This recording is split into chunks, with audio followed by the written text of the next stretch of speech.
നമസ്കാരം. വിവിധ രാജ്യങ്ങളിലേക്ക് ഇന്ത്യയുടെ പ്രതിനിധി സംഘത്തെ അയക്കാൻ കേന്ദ്രം തീരുമാനിച്ചതൊക്കെ വാർത്തകളിലൂടെ നമ്മൾ കണ്ടതാണ്. എന്നാൽ ഇപ്പോഴിതാ ഇന്ത്യക്ക് പിന്നാലെ പാകിസ്ഥാൻ വിവിധ രാജ്യങ്ങളിലേക്ക് പ്രതിനിധി സംഘത്തെ അയക്കാൻ ഒരുങ്ങുകയാണെന്ന് വിവരമുണ്ട്. ചുരുക്കത്തിൽ ഭാരതത്തെ പാകിസ്ഥാൻ ഭയന്നു തുടങ്ങിയെന്ന് വ്യക്തം.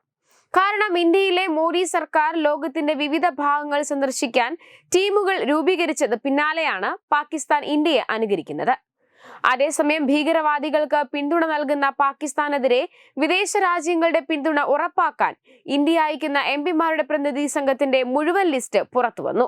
പാർലമെന്ററി മന്ത്രിയാണ് 7 ഗ്രൂപ്പുകളിലായുള്ള 59 അംഗ സംഘത്തിന്റെ പേര് വിവരങ്ങൾ പങ്കുവച്ചത്. പ്രതിനിധി സംഘത്തിലെ ഒരു ഗ്രൂപ്പിനെ നയിക്കുന്നത് ശശി തരൂരാണ്. രവിശങ്കർ പ്രസാദ്, സഞ്ജയ് കുമാർ സ, ബൈജയന്ത് പാണ്ഡ, കനിമൊഴി, സുപ്രിയ സുലെ, ശ്രീകാന്ത് ഏക്നാഥ് ഷിൽഡെ എന്നിവരാണ് മറ്റ് സംഘങ്ങളെ നയിക്കുന്നത്.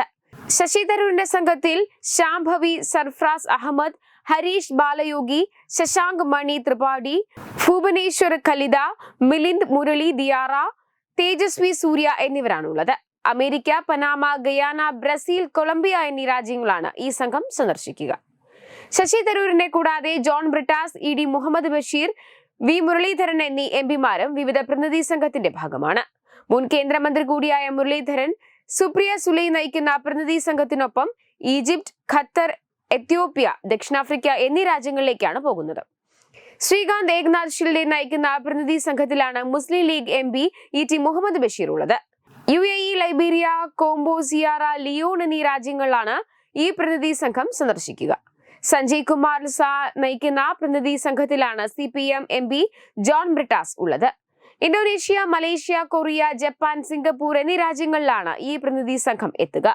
ആഗോളതലത്തിൽ ഭീകരതയോട് ഒരു വിട്ടുവീഴ്ചയും ഇല്ലാത്ത നിലപാട് ഇന്ത്യ സ്വീകരിക്കുന്നുവെന്ന് ലോകരാജ്യങ്ങളെ ബോധ്യപ്പെടുത്താനാണ് പ്രതിനിധി സംഘങ്ങളെ കേന്ദ്ര സർക്കാർ അയക്കുന്നത്. ഈ പ്രതിനിധി സംഘം പഹൽഗാം ഭീകരാക്രമണത്തെക്കുറിച്ചുള്ള ഇന്ത്യയുടെ തെളിവുകളും നിലപാടും വിദേശ സർക്കാരുകൾക്കും അന്താരാഷ്ട്ര സ്ഥാപനങ്ങൾക്കും മുന്നിൽ അവതരിപ്പിക്കും. ഓരോ പ്രതിനിധി സംഘത്തിലും വിവിധ രാഷ്ട്രീയ പാർട്ടികളിൽ നിന്നുള്ള പാർലമെന്റ് അംഗങ്ങളെ കൂടാതെ പരിചയസമ്പന്നരായ നയതന്ത്രജ്ഞരും ഉൾപ്പെടുന്നു.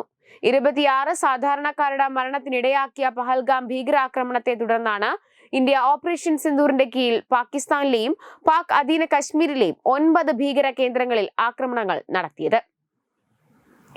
ഈ ആക്രമണങ്ങളിൽ ജെയ്ഷെ മുഹമ്മദ് തലവൻ മസൂദ് അസ്ഹറിന്റെ 10 കുടുംബാംഗങ്ങളും 4 അടുത്ത സഹായികളും കൊല്ലപ്പെട്ടു. പിന്നീട് ഇന്ത്യയിലെ ജനവാസ കേന്ദ്രങ്ങളെ പാകിസ്ഥാൻ ലക്ഷ്യം വെച്ചതോടെ ഇന്ത്യ പാകിസ്ഥാനിലെ റഹീബി, മുരീദ്, നുർഖാൻ, റവാൽപിണ്ടി, റഹീം യാർ ഖാൻ, സുഖീർ ചുനിയാൻ എന്നിവിടങ്ങളിലെ വ്യോമ സൈനിക താവളങ്ങളെ ലക്ഷ്യം വെച്ച് തിരിച്ചടിച്ചു. ആക്രമണങ്ങളിൽ സികാഡു, ബൊളാരി, ജക്കമാബാദ്, സർഗോ എന്നിവിടങ്ങളിലെ വ്യോമതാവളങ്ങൾക്ക് വ്യാപകമായ നാശനഷ്ടങ്ങൾ സംഭവിച്ചു. ഓപ്പറേഷൻ സിന്ദൂറിൽ ലഷ്കർ-ഇ-തൊയ്ബ, ജെയ്ഷെ മുഹമ്മദ് എന്നിവയുമായി ബന്ധപ്പെട്ട 21 ഭീകര ക്യാമ്പുകൾ ഇന്ത്യ ലക്ഷ്യമാക്കി ആക്രമണം നടത്തി. 9 സ്ഥലങ്ങളിലായി പാകിസ്ഥാനിലെ 4 എണ്ണവും പാകിസ്ഥാൻ അധിനിവേശ കശ്മീരിലെ 5 സ്ഥലങ്ങളിലുമാണ് ലക്ഷ്യമിട്ടത്. Web desk Tattvamayi news.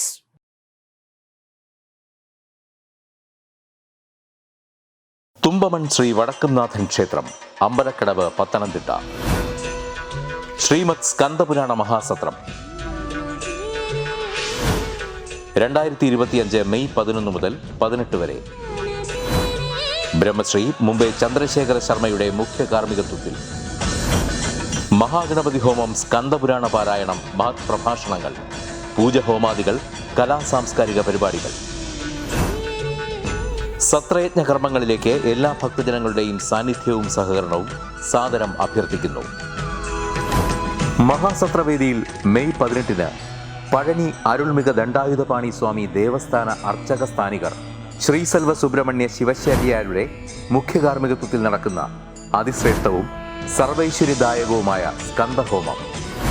സ്കന്ദമഹാപുരാണ സത്രത്തിന്റെ ആദിമധ്യാന്തമുള്ള സമ്പൂർണ്ണ തത്സമയ കാഴ്ച തത്വമയി നെറ്റ്വർക്കിൽ.